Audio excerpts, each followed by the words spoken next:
नमस्कार, मैं हूं नेहा शुक्ला और आप देख रहे हैं स्ट्रेट टॉक। हरियाणा में विधानसभा चुनाव में बीजेपी की चुनौतियां बढ़ रही हैं। पार्टी की पहली लिस्ट जारी होने के बाद दनादन ताबड़तोड़ इस्तीफे सामने आए हैं। कैबिनेट मंत्री, विधायक, किसान मोर्चा, ओबीसी मोर्चा के अध्यक्ष इस्तीफा दे चुके हैं। बगावत ऐसी है कि अधिकतर ने निर्दलीय चुनाव लड़ने का ऐलान किया है और इसलिए विपक्ष के लिए ये चुनावी परिस्थितियां ज़्यादा फायदेमंद होंगी, ये भी एक बड़ा सवाल पूछा जा रहा है। आज हमारी स्ट्रेट टॉक में ऐसे कई सवाल होंगे जो कि सीधे सीधे हरियाणा विधानसभा चुनाव में पार्टियों के दावों को समझने में मदद कर सकते हैं। लिहाजा आइए शुरू करते हैं आज की हमारी स्ट्रेट टॉक। तो हरियाणा का विधानसभा चुनाव, इसके तारीख में भी बदलाव और लेकिन बीजेपी की लिस्ट आई और भगदड़ जो है इस कदर मची है कि कई इस्तीफे आ चुके हैं और इसे कहा जा रहा है कि बीजेपी की मुश्किल जो है इतनी बढ़ गई है कि क्या ये कम हो पाएगी। गुटबाजी किस कदर से है और इसके साथ कुछ और सवाल है जो हम चाहते हैं कि पहले हमारे दर्शक इन सवालों को एक नज़र देख लें, उसके बाद अपने पैनलिस्ट के जरिए इन सवालों को समझने की कवायद शुरू करेंगे। बीजेपी की बगावत कितनी नुकसानदेह साबित होगी सत्ताधारी पार्टी के लिए, सीएम सैनी के लिए तीसरी बार सत्ता की मंजिल क्या मुश्किल हो चली है, या फिर राह में जो रोड़े हैं वो बड़े बड़े रोड़े हैं, बड़ी बड़ी चुनौतियां हैं। बीजेपी की लिस्ट में शामिल नाम जो है वो कितने दमदार हैं जिन पर आपत्तियों के तहत इस्तीफे आए हैं। बीजेपी लीडरशिप पर सवाल जो उठ रहे हैं वो सवाल हकीकत के कितने करीब दिख रहे हैं और क्या ये कहा जाए कि हरियाणा बीजेपी में गुटबाजी चरम पर है। आइए अपने पैनलिस्ट का स्वागत कर लेते हैं। हमारे साथ कांग्रेस के प्रवक्ता जुड़ रहे हैं वीरेंद्र वशिष्ठ यूएसए से, हमारे साथ जुड़ रहे हैं जेजेपी के प्रवक्ता हैं सुरेश पाठक हरियाणा पंचकुला से, और हमारे साथ लखनऊ से जुड़ रहे हैं मुकुल त्रिपाठी वरिष्ठ पत्रकार। आप सभी का बहुत बहुत स्वागत करती हूँ मैं। और मुकुल जी, शुरुआत में आपसे करना चाहूँगी, गुरुवार का दिन जिस तरीके से हरियाणा बीजेपी में एक के बाद एक इस्तीफे आए हैं, कैबिनेट मंत्री हों या फिर विधायक हों, सबने इस्तीफा दे दिया। सावित्री जिंदल ने कहा है कि मैं तो निर्दलीय चुनाव लड़ूंगी। इन इस्तीफों को आप कैसे देख रहे हैं? क्या जो आत्मविश्वास रहा बीजेपी आला कमान का वो जरूरत से ज्यादा रहा कि उन्होंने इतनी बगावत की अपेक्षा नहीं की थी और 67 नामों पर जो है मुहर लगा दी गई आला कमान की तरफ से? सभी दर्शकों और सभी पैनलिस्टों को मेरा नमस्कार। नेहा जी, बिल्कुल वाजिब प्रश्न है कि बीजेपी को उम्मीद तो रही होगी 100% की कुछ ना कुछ होगा। और इतनी बड़े स्तर पे देखिए, जब कोई पार्टी अपना टिकट करती है तो एक ही आदमी को मिलता है, वो सब जानते हैं जी। लेकिन सवाल यहाँ ये उठता है कि जब आप 67 आप नाम घोषित कर देते हैं और उसमें 25 नए चेहरे हैं, 8 मंत्रियों को रिपीट किया है, 2 मंत्री और 9 विधायक का टिकट काट दिया आपने। अब इसमें यह होता है कि भाई कहीं ना कहीं सरकार के खिलाफ एक शीर्ष नेतृत्व को भी लग रहा था, तभी उन्होंने मुख्यमंत्री का चेहरा बदला। जी। मुख्यमंत्री का चेहरा बदलने पे उन्होंने ये किया कि पूर्व खट्टर साहब को फिर केंद्र में ले गए। अगर खट्टर साहब को कहीं ना छोड़ते, अगर वहीं छोड़ देते तो शायद ये बहुत बड़ा एक बीजेपी के लिए सेटबैक रहता। लेकिन इस सेटबैक को पूरा करने के चक्कर में जो मंत्री और विधायकों के टिकट काटे, एक लंबी फेहरिस्त है। अगर नाम सबके बोले जाए तो शायद ये कार्यक्रम खत्म हो जाए। मुकुल जी, क्या ये वही कार्यशैली नहीं है जो कि मनोहर लाल खट्टर को जब हटाया गया तब भी यही कार्यशैली थी कि उनका भी टिकट काट दिया गया, प्रदेश से हटाकर उनको जो है राष्ट्रीय स्तर पर लाया गया, दिल्ली बुला लिया गया। तो कहीं ना कहीं जो आत्मविश्वास है आला कमान का, पार्टी के आला कमान का, वो तो वही बरकरार है। ऐसे में क्या उम्मीद है, वो क्या कार्यकर्ताओं से जो उनका संबंध है वो क्या अब कमजोर पड़ गया है कि वो भाप नहीं पाए कि विद्रोह इतना बड़ा हो सकता है?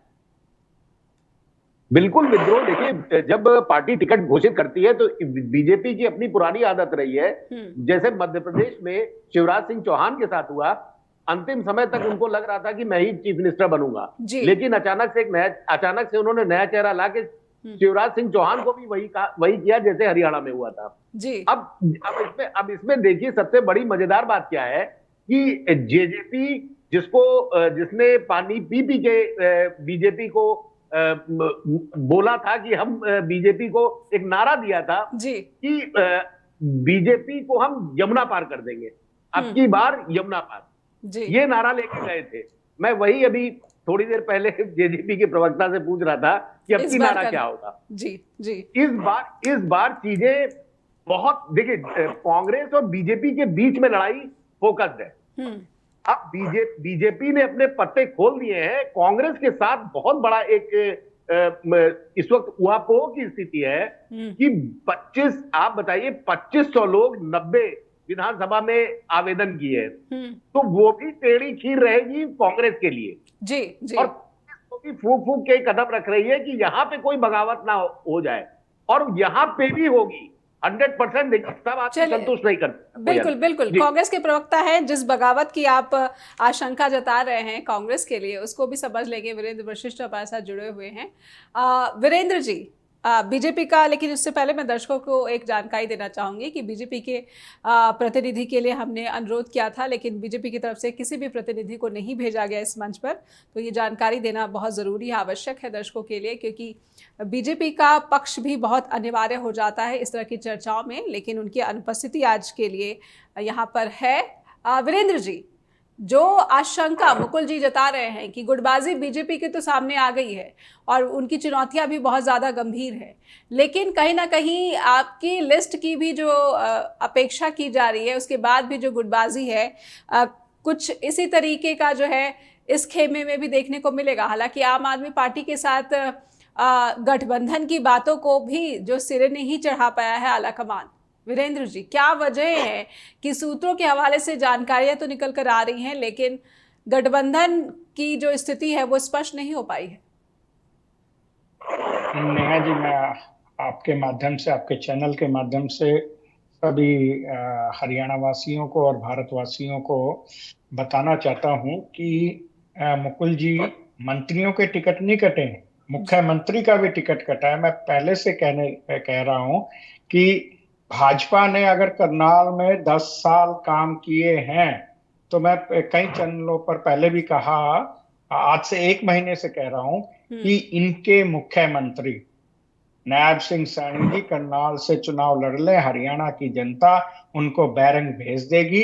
बैरंग तो अब भी भेजेगी। 10 का आंकड़ा पकड़ना भाजपा के लिए इस चुनाव में बड़ा ही मुश्किल है। और जहां तक बात रही कि आप ये देखिए इनके, मैं, क्योंकि वो उनका इंटरनल मामला है, कैसे उन्होंने अपने कार्यकर्ताओं से कितनी नाइंसाफी की है, क्या किया है, मैं उसमें नहीं जाना चाहता। मैं मेरा एक बड़ा अनुभव है राजनीति का, तो 5 से 7% लोग जब टिकट मांगते हैं तो नाराजगी स्वाभाविक है, वो हर जगह चलती है, इसलिए उसको मैं, पर जो मंत्री रह गए, जो उनके ओबीसी डिपार्टमेंट है, जो किसान डिपार्टमेंट के चेयरमैन है, इसका मतलब राजनीतिक रूप से केवल वो इनके साथ नहीं थे, किसी कारणवश थे। तो आपके चैनल के माध्यम से ये कहना चाहता हूं कि ना तो भाजपा में इतनी हिम्मत है कि वो अपने मुख्यमंत्री को 10 साल जहां से शासन किया है, खट्टर जी ने भी करनाल सीट से शासन किया था और नायब सिंह सैनी ने भी करनाल सीट से शासन किया। अगर इन्होंने कुछ काम किए होते तो आज इन्हें करनाल सीट से भागना नहीं पड़ता जी। और मैं कुछ मित्रों से बात कर रहा था लाडवा में, तो वो कह रहे थे कि आप चिंता ना करो, जो करनाल वाले बोलकर कह रहे थे, हम उस दिन वोट की चोट से इनको बता देंगे कि लाडवा में भी भाजपा के लिए कोई स्थान नहीं है। इनके मुख्यमंत्रियों को वैसे भी हारने की आदत है क्योंकि काम नहीं करते हैं। तो अब जो वर्तमान के मुख्यमंत्री हैं, मेरी अपना ये मानना है कि वो चुनाव हारने जा रहे हैं। जी, ऐसा जज्बा के भी प्रवक्ता सुरेश पाठक भी जुड़े हुए हैं, उनसे भी समझेंगे कि ये परिस्थितियां क्या जज्बा के लिए फायदेमंद साबित हो रही हैं या फिर फायदेमंद दिख रही हैं।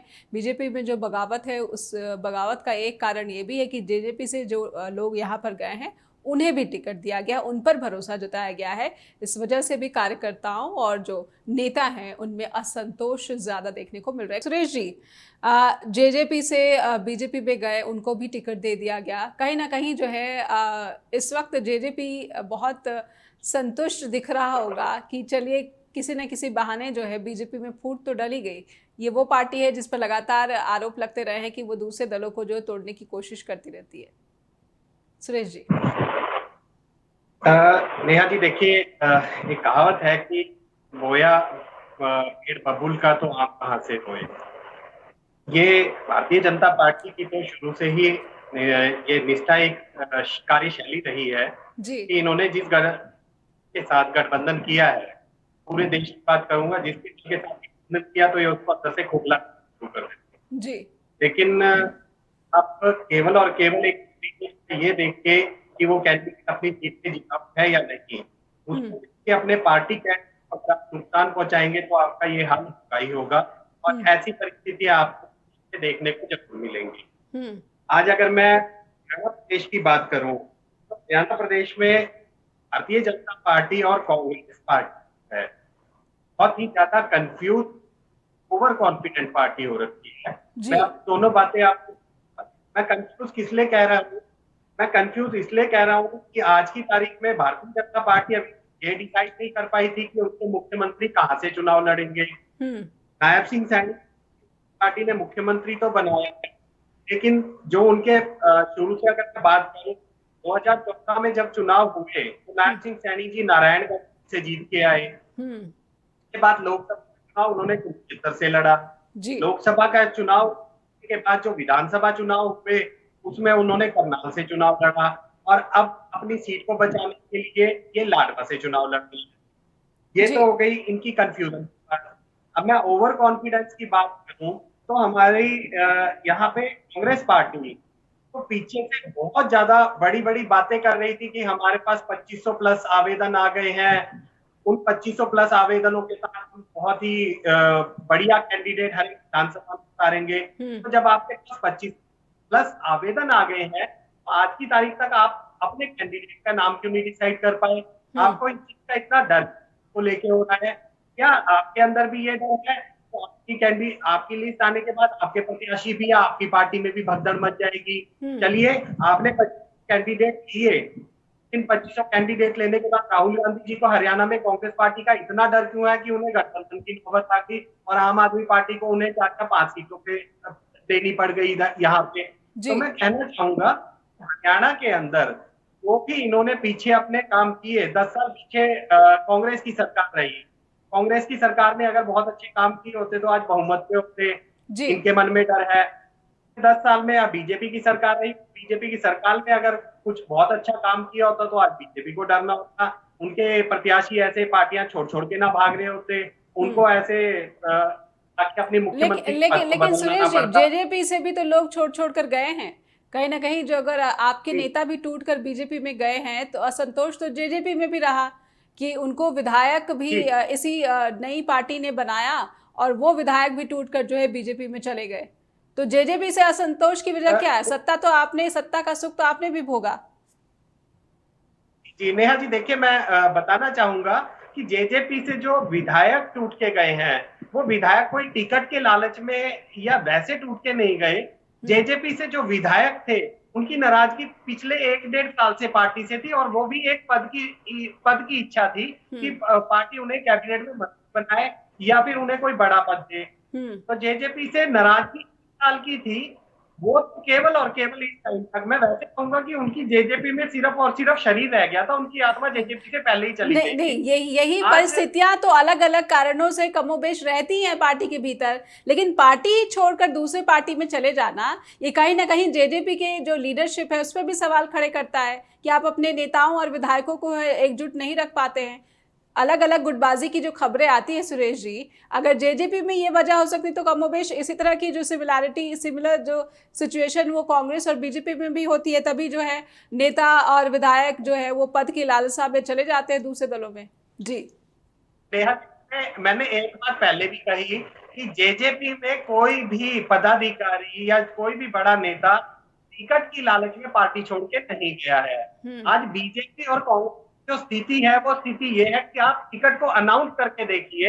अभी बीजेपी ने कल 67 सीटों पे अपने कैंडिडेट अनाउंस किए और आज 15 से ज्यादा अधिकारी पार्टी छोड़ के जा चुके हैं। ठीक है सुरेश जी, कोई आप अपनी बात पूरी करिए। वीरेंद्र जी कुछ आपत्ति यहाँ पर जोड़ना चाहते हैं। जी सुरेश जी बात पूरी करिए। मैं कहूंगा तो प्लस आवेदन वाली पार्टी, अगर कांग्रेस आज अपनी टिकट की घोषणा है उसको हर रोज एक दिन 2 दिन आगे क्यों बढ़ा रही है? कांग्रेस के मन में ऐसा क्या डर है? जी बिल्कुल, सुरेश जी की जो आशंकाएं हैं वो उनको दूर करिए वीरेंद्र जी। आखिर उम्मीदवारों के चयन में इतना विलंब क्यों हो रहा है? क्या डर है कि अगर लिस्ट आ जाएगी तो बगावत यहाँ पर भी सामने आ जाएगी और वो भारी हो जाएगा समेटना आला कमान के लिए? नेहा जी, मैं बड़े ही साधारण रूप में और बड़ी सुचिता के साथ कहना चाहता हूं कि 2024 के बाद जेजेपी का नाम अगर कह दिया जाए जमानत जब्त पार्टी, तो कोई इसमें अतिशयोक्ति नहीं होगी। जी।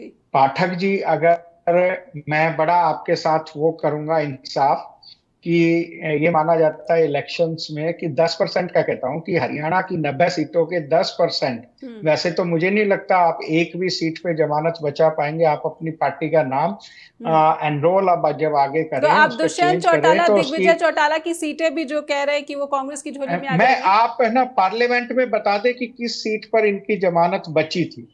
जी। 2024 लेकिन से वीरेंद्र जी, आप भी समझते हैं कि विधानसभा चुनाव नहीं में नहीं, मैं कह रहा मतदाताओं का हूं जो है इन्होंने नाम बड़ा व्यवहार अच्छा अलग रखा है, होता है जेजेपी और जो जमानत लोकसभा जब्त चुनाव पार्टी। है उस पे अलग व्यवहार होता है, वो अलग अलग प्रदेशों में आपने देखा है बार नहीं बार। नहीं नहीं, मैं आपसे विनम्र निवेदन करना चाहता हूं कि पाठक जी केवल मैं वो ज्यादा इनको दे रहा हूं स्पेस। वैसे तो मैं ये मानता हूं कि एक भी सीट ऐसी नहीं है कि जहां ये शायद ही जमानत अपनी बचा पाए, जैसे कि पार्लियामेंट में नहीं बचा पाए थे। तो अब जो इनका नाम चेंज होगा वो जमानत जब्त पार्टी हो जाएगा, JJP। उसमें कोई बड़ी बात नहीं है, जो लोकसभा के भी चुनाव में देखने को मिला। पाठक जी, जब मलाई खाई है ना दुष्टों के साथ, अन्याय काल में आपने भी आनंद लिया है। तो अब ये मत सोचना हरियाणा के लोग भावुक हैं, हरियाणा के लोग प्यार करते हैं, पर जब गद्दारी कोई करता है तो उसको सबक भी सिखाते हैं।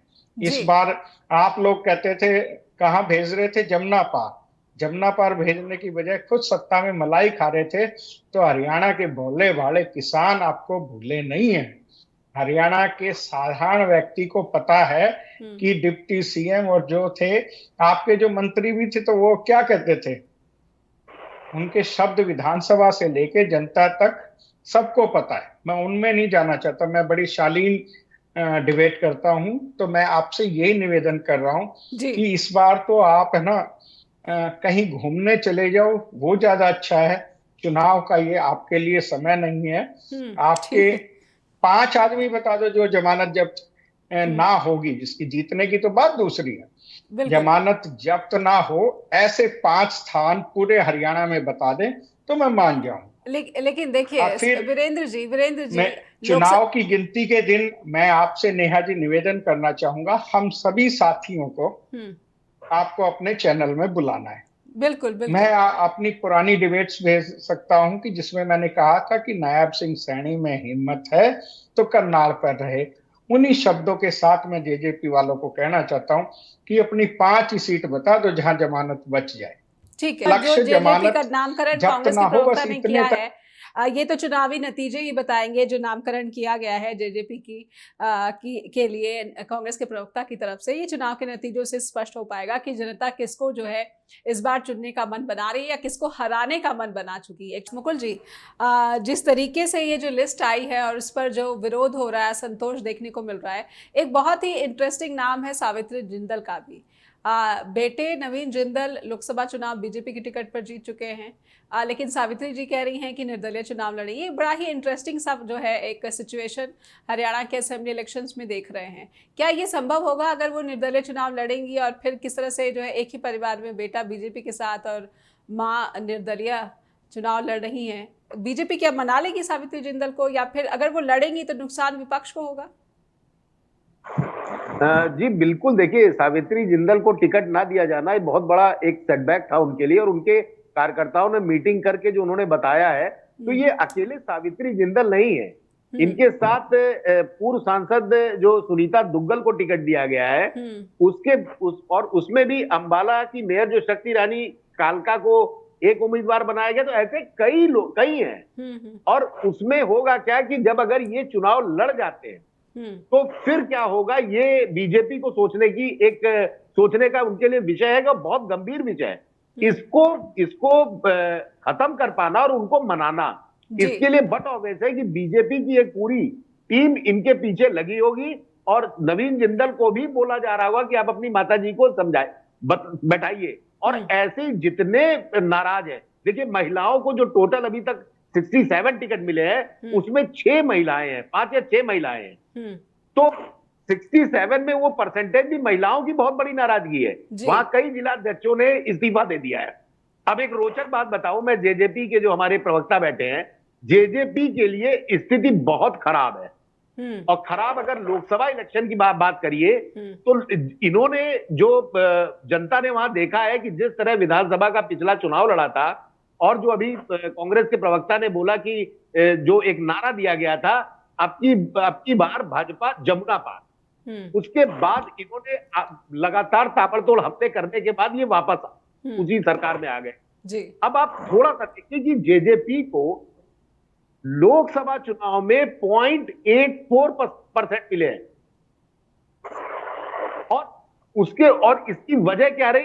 दुष्यंत चौटाला का जो निर्णय था वो निर्णय अब इसको फुलफिल करने के लिए कि हम कैसे दलित और जाट जो है दोनं को एकजुट करने के लिए इनमें अब और लड़ाई हो गई है। इसलिए कि आप देखिए आजाद समाज पार्टी जो चंद्रशेखर रावण की है, उसके साथ दुष्यंत चौटाला उस समीकरण को फिट कर रहे हैं जिसमें दलित और जाट आए। मुकुल जी, ये तो एक बहुत ही इंटरेस्टिंग भी सिचुएशन है जो जेजेपी का जो अलायंस है एएसपी के साथ, कहीं ना कहीं यूपी का सीधे सीधे कनेक्शन, जो करिश्मा जो है जो आजाद चंद्रशेखर हैं उनका यूपी में दिखता है दलितों के बीच। क्या वही करिश्मा आपको लग रहा है कि वो हरियाणा में दलितों के बीच देखने को मिलेगा? हालांकि यहाँ पर इनेलो और बसपा का गठबंधन है। वही नेहा जी, मेरी पूरी बात नहीं हुई। वही चीज इनेलो के अभय चौटाला ने बीजेपी के साथ की, वो बीएसपी के साथ कर दी है जी। अब दोनों तरह कॉम्बिनेशन बड़ा कॉकटेल खतरनाक हो गया है। इसमें कौन देखे, अब चूंकि दुष्यंत चौटाला ने जो पहले काम किया था कि पहले आपने कुछ बोला, उसके बाद आप पलट गए, फिर सरकार में रहो, और बीजेपी ने दूध में मक्खी की तरह से अपनी सीटें विधायकों को लेते हुए अपनी सरकार तो बचा ली, लेकिन दुष्यंत चौटाला को पैदल कर दिया। अब आप देखिएगा लोकसभा चुनाव में 58% जो पहले विधानसभा में इनको बीजेपी को वोट मिले थे वो 36 पे आ गई है, 36 पे। वहीं 28% वाली कांग्रेस लोकसभा में 34 पे आ गई है जी। तो अगर आप आंकड़ों पे जाएंगी तो कहीं ना कहीं फाइट टफ है। और अगर हम इसको कहते हैं कि बीजेपी और कांग्रेस की फाइट है, बाकी लोग नहीं है, तो इसमें कोई अतिशयोक्ति नहीं होगी और ये चीजें हम लोग सामने चुनाव पे सामने आएंगी जी। बड़ा इंटरेस्टिंग चुनाव रहेगा आपकी बार। बिल्कुल, इस बार बहुत ही इंटरेस्टिंग चुनाव है, लेकिन कहीं ना कहीं कांग्रेस के खाते नहीं खुल रहे हैं, इसलिए भी जो है ये नहीं कह सकते कि बीजेपी की ये जो पहली लिस्ट के बाद चुनौतियां हैं वो बहुत ज़्यादा मुश्किल उसके लिए खड़ी कर देगी और तीसरी बार वो सत्ता में वापसी कर पाने में उनके लिए मुश्किलें होंगी। वीरेंद्र जी, पत्ते नहीं खोल रहे, विनेश फोगाट से मिलते हैं, राहुल गांधी बजरंग पूनिया से मिलते हैं, और आज तो बृजभूषण शरण सिंह ने कह दिया कि अब साबित हो गया है कि दीपेंद्र हुडा, भूपेंद्र हुडा और कांग्रेस ने मिलकर उनके खिलाफ साजिश रची और इसका खुलासा हो चुका है। देखिए, ये है ना नेहा जी, मैं नहीं चाहता कि आपके चैनल पर एक खिलाड़ियों के लिए ऐसी बात करना गलत है। मैं हमेशा कहा है, दीपेंद्र सिंह हुड्डा जी हरियाणा कुश्ती संघ के अध्यक्ष रहे थे जी। और जब भूपेंद्र सिंह हुड्डा की सरकार थी, दीपेंद्र जी सांसद थे और काम करते थे, और हरियाणा के खिलाड़ियों के लिए काम करना कांग्रेस के जीवन का हिस्सा रहा है सत्ता में रहते हुए जी। हमने खेल नीति बनाई थी, हमने सबसे ज्यादा पुरस्कार दिए। तो आज ये बताओ कि कौन सा ऐसा खिलाड़ी है हम जिससे नहीं मिल रहे? राहुल जी किससे नहीं मिले? मनु भाकर से नहीं मिले जी। क्या वो कांग्रेस आ रही? वोट इतने साथी उनसे मिल रहे हैं। एक देश के लोकप्रिय नेता जननायक हैं जो राहुल गांधी जी, अगर वो किसी से मिलते हैं तो इस प्रकार की स्वयं भूपेंद्र हुड्डा इस बात को कह चुके हैं मीडिया के सामने कि वो चाहते हैं कि विनेश फोगाट जो है वो राजनीति में आए। तो ऐसे ऑफर तो हमने पहले भी दिए हैं। हमने तेंदुलकर जी को राष्ट्रपति कोटे से क्या लोकसभा का सदस्य नहीं बनाया, राज्यसभा का मानना चाहूंगा। तो ये खिलाड़ियों का सम्मान करना कांग्रेस की पुरानी नीति रही है, इसमें कोई हम नया नहीं कर रहे। हमने सदैव खिलाड़ियों का सम्मान किया है। जी। अपने खिलाड़ियों का सम्मान करना इसमें बुरी बात क्या है, मेरे को समझ में नहीं आती है। अगर भाजपा से कोई खिलाड़ी चुनाव लड़ता है तो हमने उसकी भी कोई नाराजगी नहीं करी है जी। कि संदीप सिंह मंत्री रहे, क्या हमने उस पर नाराजगी रखी थी क्या? बिल्कुल। तो एक बेटी जो हरियाणा का मान सम्मान बढ़ाती है विश्व के पटल पर, आपने देखा कि उनकी बॉक्स कितनी अच्छी थी एक दिन में। क्या विनेश के खेल पर आपको कोई क्वेश्चन मार्क है? जी। मैं पूछना चाहता हूं आपके चैनल के माध्यम से, जो भी सुनना चाह रहा है, ब्रिजभूषण जी ये नहीं कहते थे कि ये कुछ भी नहीं, फर्स्ट राउंड में खत्म हो जाएगी, क्वालिफाई भी नहीं कर पाएगी, और वो बेटी पूरे देश ने देखा कि किस प्रकार कितना अच्छा खेल उसने खेला। तो नीयत इनकी बुरी है। तो मैं आपके चैनल के माध्यम से उन्हें भी कहना चाहता हूं कि इस प्रकार देश के खिलाड़ियों का अपमान मत करो। हम हरियाणा के लोग भोले भाले हैं, पर हम सम्मान से जीना जानते हैं जी। ये हरियाणा का एक बेसिक नेचर है जी। उसके सम्मान से मत खेलो जी। और पता नहीं भाजपा को क्या दिक्कत है हरियाणा के किसान से, नौजवान से, पहलवान से, उनके प्रति वो इस प्रकार की नफरत क्यों रखते हैं जी। और आपके चैनल के माध्यम से कहना चाहता हूँ, राहुल गांधी जी ने मोहब्बत की दुकान खोली रखी है और हरियाणा में इस बार सबसे ज्यादा फ्रेंचाइजी मोहब्बत की दुकान की लग चुकी है। सुरेश जी से समझ लेते हैं। सुरेश जी, कांग्रेस के सांसद, नेता विपक्ष राहुल गांधी की मोहब्बत की दुकान बहुत चलने वाली है हरियाणा में, इस बात का दावा कांग्रेस के प्रवक्ता कर रहे हैं। लेकिन आपका सपना इस बार का जो है वो सीधे सीधे मुख्यमंत्री पद के लिए जो है आप प्रोजेक्ट करें दुष्यंत चौटाला को, लेकिन उचाना कला की अगर स्थिति देखी जाए तो प्रेमलता जी की वापसी हो गई है कांग्रेस में, यहाँ तो चुनौतियां बढ़ गई हैं। नेहा जी देखिए, पहले तो मैं मुकुल जी की बात का जवाब देना चाहूंगा। मुकुल जी ने अभी जो आंकड़े पेश किए हैं, मैं इन आंकड़ों में थोड़ा सा फ्लैशबैक में लेके जाऊंगा जब 2019 में चुनाव हुए थे जी। तो हरियाणा में जननायक जनता पार्टी उस टाइम पे भी परिस्थितियां कुछ ऐसे ही थी कि हर जननायक जनता पार्टी लोकसभा चुनाव में एक भी सीट नहीं ले पाई।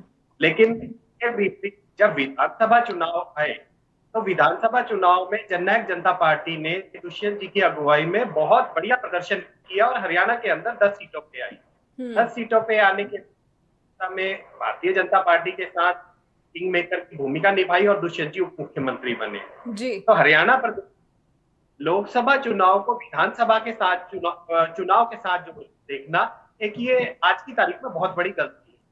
दूसरी चीज मैं यही बताऊंगा कि पीछे भी जितने भी पहले पूर्वानुमान लगे थे चुनाव से पहले कि जननायक जनता पार्टी, 2019 की बात है, कई पूर्वानुमान लगे, कई चैनल्स ने, कई पत्रकार साथियों ने भी बताया था कि शायद जननायक जनता पार्टी लोकसभा हार गई है तो विधानसभा में कुछ खास नहीं कर पाई थी। दुष्यंत चौटाला में हमारे राष्ट्रीय अध्यक्ष डॉक्टर चौटाला जी की अगुवाई में जननायक जनता पार्टी ने उस टाइम की 10 सीटें जीती थी। आज की तारीख में अगर केवल और केवल आप लोकसभा चुनाव के परिणाम पे बात करके विधानसभा के नतीजों को देखते हैं तो मैं कहना चाहूंगा जो लोकसभा चुनाव हरियाणा में लड़ा गया उसमें केवल और केवल इतना मुद्दा था कि वो लोकसभा चुनाव मोदी जी को हराओ या मोदी जी को जिताओ पे लड़ा गया जी।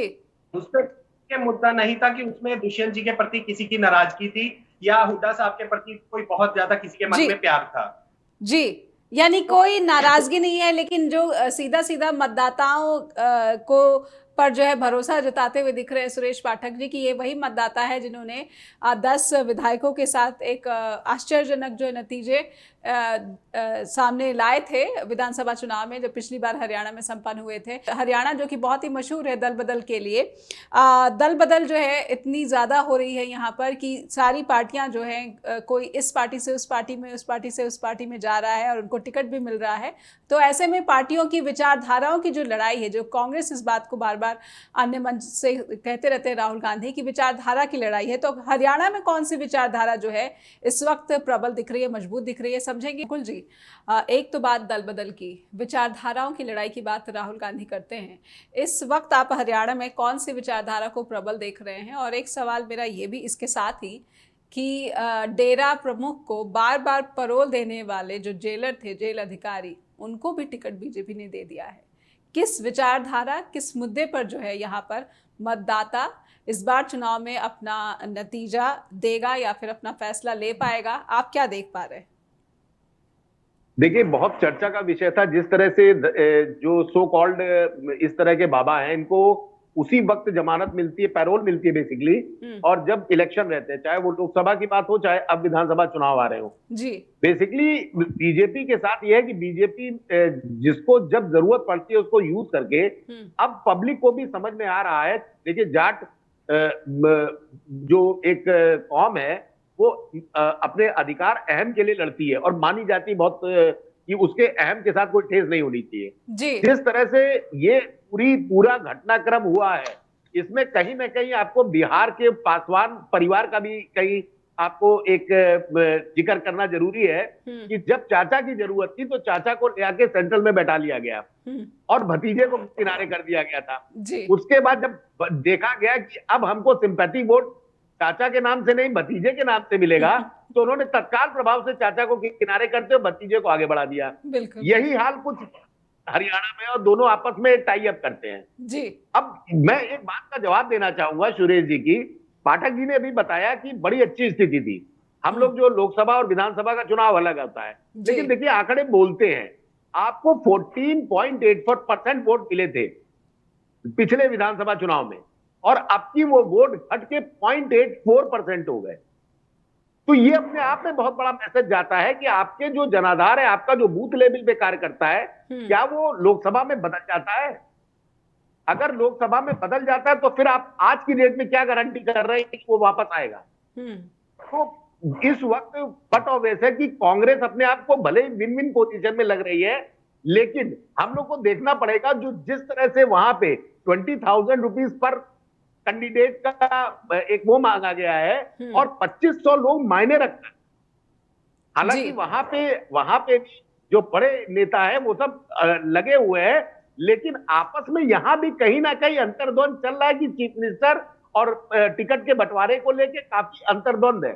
जी मुकुल जी, क्या सीधा इशारा आपका ये है भूपेंद्र हुड्डा परिवार पर जो आरोप लगते रहे हैं कि बेटे को मुख्यमंत्री बनाना है, बेटे को आगे बढ़ाना है, उसका भविष्य सुधारना है, जो विरोधी हैं कांग्रेस के वो बार बार यही आरोप लगाते रहते हैं और इस बार जिस तरीके से कांग्रेस आला कमान ने पूरी की पूरी जिम्मेदारी या फिर पूरा का पूरा कंट्रोल कह सकते हैं कि प्रदेश में भूपेंद्र हुड्डा को दे दिया है, ये परिस्थितियां क्या कह रही हैं कि दोबारा से कांग्रेस जो है कहीं ना कहीं वन मैन शो की तरह यहाँ पर बर्ताव कर रही है और इसका नुकसान भी उठाना पड़ सकता है? नहीं, मुझे नहीं लगता। देखिए, केंद्रीय नेतृत्व जिस तरह से जो आम आदमी पार्टी पे पूरी हरियाणा की जो प्रदेश इकाई थी वो बिल्कुल तैयार नहीं थी कि आम आदमी पार्टी को साथ लाया जाए, लेकिन जब ऊपर से केंद्रीय नेतृत्व ने जब कहा कि हम लड़ेंगे तो उसके बाद कोई विरोध का स्वर नहीं आया। जी मुकुल जी, लेकिन मैं आपने केंद्रीय नेतृत्व की बात कही है तो इस केंद्रीय नेतृत्व को ये क्यों भरोसा नहीं है कि उनकी जो पार्टी है वो सभी 90 सीटों पर अच्छा प्रदर्शन करेगी? आम आदमी पार्टी के साथ गठबंधन की मजबूरी में क्यों दिख रहे राहुल गांधी?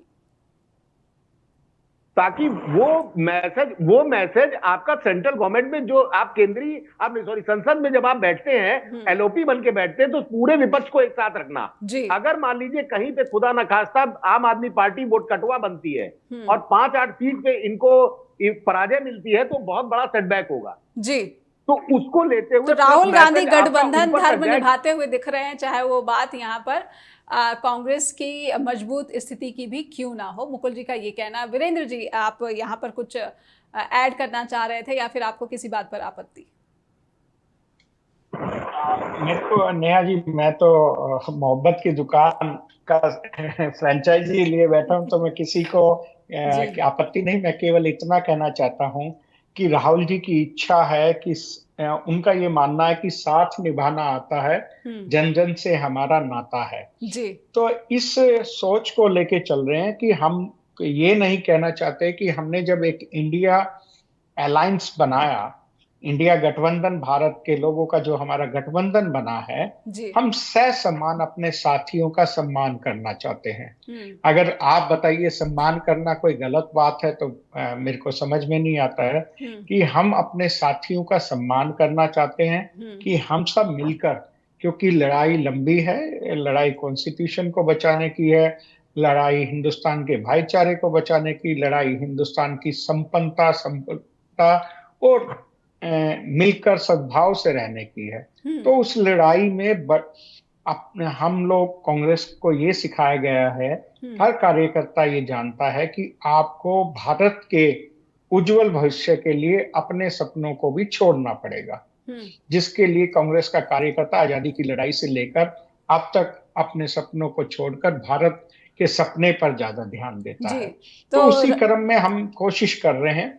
क्या फैसला होगा मैं नहीं जानता, पर एक ये कोशिश है कि हम सब मिलकर चुनाव लड़ें। यही जो बात होती है कि अभी मुकुल जी बात कर रहे थे, हम जीत सकते हैं अकेले, पर हम ऐसा कोई काम नहीं करना चाहते जो कि एक गठबंधन धर्म के खिलाफ जो अवसरवादी पार्टियों का चरित्र हो उसका प्रदर्शन करता है।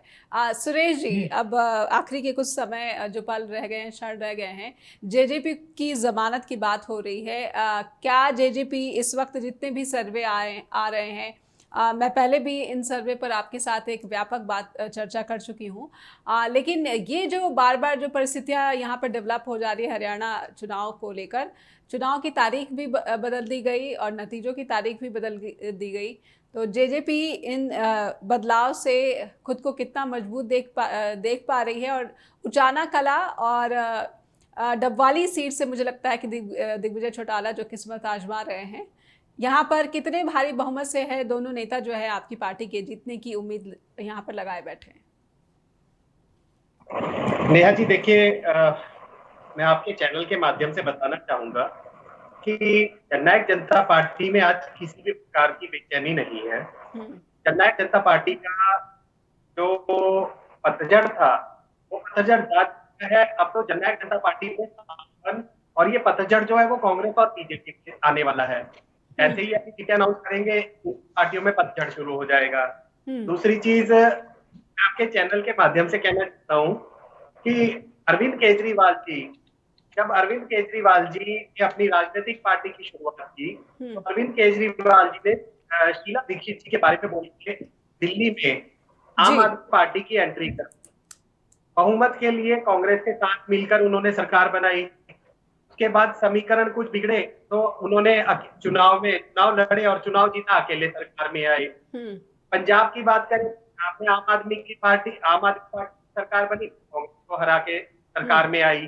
तो राहुल गांधी जी को कहीं ना कहीं आम आदमी पार्टी से खतरा लगता है, तो इसीलिए राहुल गांधी जी ने आज राहुल गांधी को हरियाणा में कांग्रेस पार्टी के हालात पता है कि कांग्रेस पार्टी के हालात क्या है। कांग्रेस पार्टी केवल और केवल चलिए इसी बात आपने राहुल गांधी की तारीफ कर दी कि उनकी लीडरशिप में इतनी जो है एक वो है धार है कि वो समझ पा रहे कि हरियाणा में जो कांग्रेस है वो इतनी मजबूत नहीं है। सुरेश जी, पर नेहा जी, मैं मानना पड़ेगा सुरेश जी को कि इनको अपना रिजल्ट पता है, फिर भी सुरेश जी की बात पूरी होने दीजिए। वीरेंद्र जी, सुरेश जी आपकी आवाज नहीं आ रही है जी। हेलो जी, बिल्कुल बताइए, आप अपनी बात पूरी कर लीजिए।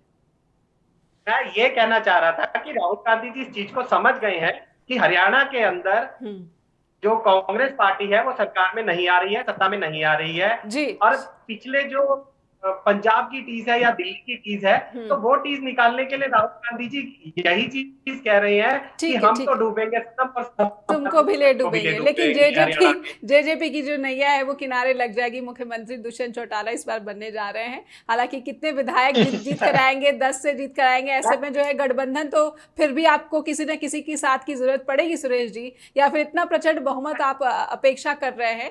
ये तो चुनाव के पहले सभी पार्टियां दावा करती है। वीरेंद्र जी, एक फाइनल लाइन में, समय बिल्कुल समाप्त हो गया जी। देखो, आज की डिबेट में मुझे सबसे ज्यादा खुशी सुरेश जी को लेके है कि उन्होंने मुंगेरी लाल के हसीन सपनों से भी आगे चले गए हैं जी। कि अगर मैं सच बताऊं तो दिग्विजय सिंह चौटाला और खुद दुष्यंत चौटाला भी है ना आज सुरेश जी को है ना गले लगाएंगे कि भाई हमें यकीन नहीं है जी। कि हम अपनी जमानत बचा पाएंगे और तुम इतने अच्छे से कार्यकर्ताओं का कर रहे हो, हौसला और जो सब नेताओं का, प्रवक्ताओं का जो हौसला है वो कहीं ना कहीं पार्टी को जो है मजबूती दिलाने में बड़ी भूमिका निभाता ही है। नहीं, वीरेंद्र जी, बिल्कुल समय समाप्त हो मैं गया। सुरेश जी को अभिनंदन करता हूं कि उन्हें पता है कि उनका रिजल्ट माइनस में है, फेल है, जी, फिर भी वो अच्छे से समय समाप्त हो गया, समय समाप्त हो गया। बहुत बहुत धन्यवाद करना चाहूंगी वीरेंद्र जी आपका भी, सुरेश जी आपका भी, और मुकुल जी आपका भी। जो भी नेता या फिर उम्मीदवार जिस भी दल का अगर जनता के वादों पर खरा उतरता है तो उसका दोबारा चयन करने में मतदाता हिचक नहीं रखता है, लेकिन मतदाताओं को अगर उनकी समस्याओं को अनदेखा किया जाता है तो बदला उस पार्टी के नेता को हराकर मतदाता जरूर लेता है। हरियाणा में पहले ही लिस्ट से बीजेपी मुश्किल में फंसी हुई दिख रही है, हालांकि कांग्रेस की लिस्ट नहीं आई है, इसलिए सवाल उससे भी पूछा जा रहा है कि इस देरी की वजह क्या कॉन्फिडेंस कांग्रेस का कम है या फिर आम आदमी पार्टी के साथ गठबंधन की मजबूरियां कहां अटकी हुई हैं। इन सारे सवालों का जवाब समय दे सकता है। फिलहाल स्ट्रेट टॉक में आज के लिए बस इतना ही। उम्मीद करेंगे कि आप लगातार अपना स्नेह हमें फीडबैक के रूप में ईमेल करके बताना नहीं भूलेंगे, इसलिए आप लिखिए हमें info@justbroadcasting.com या फिर neha@justbroadcasting.com पर भी। लगातार देखते रहिए जस्ट टीवी। नमस्कार।